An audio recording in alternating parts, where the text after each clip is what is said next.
નમસ્કાર દર્શક મિત્રો, હું જપન શાહ, કાનમ એક્સપ્રેસ ન્યૂઝમાં આપનું સ્વાગત છે। જોઈએ આજના મુખ્ય અને મહત્વના સમાચાર। ભરૂચની દીકરી રક્ષિતાનું અનોખું સેવાકીય આયોજન। અધિક માસથી સોમવતી અમાસે જરૂરિયાતમંદો સાથે કર્યું સહભોજન। ભરૂચમાં અધિક માસથી પવિત્ર સોમવતી અમાસના અવસરે માનવતાને સેવાભાવનું સુંદર ઉદાહરણ જોવા મળ્યું। ભરૂચની દીકરી રક્ષિતા દ્વારા એક અનોખું સેવાકીય આયોજન કરવામાં આવ્યું હતું, જેમાં પરિવારજનો સાથે મળીને સેવા વસ્તી, સંતોષી ઝુંપડપટ્ટી અને સંતોષી વસવાહટ ખાતે રહેતા બાળકો તથા તેમના પરિવારો સાથે સમય વિતાવ્યો હતો।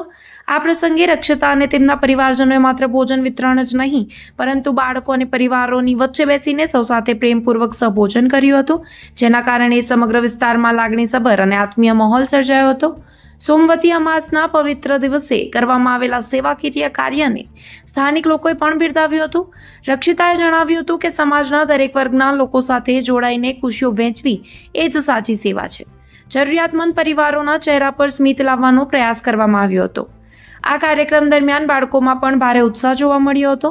પરિવારના સભ્યોએ બાળકો સાથે વાતચીત કરી, તેમની સાથે સમય વિતાવ્યો અને ભોજનનો આનંદ માણ્યો હતો। આ પ્રકારના સેવાકીય અને માનવતાભર્યા કાર્યો સમાજ માટે પ્રેરણારૂપ બની રહ્યા છે। અધિક માસની સોમવતી અમાસના પાવન દિવસે યોજાયેલા કાર્યક્રમ દ્વારા સમાજને સેવા, સહકાર અને માનવતાનો સુંદર સંદેશ આપવામાં આવ્યો હતો।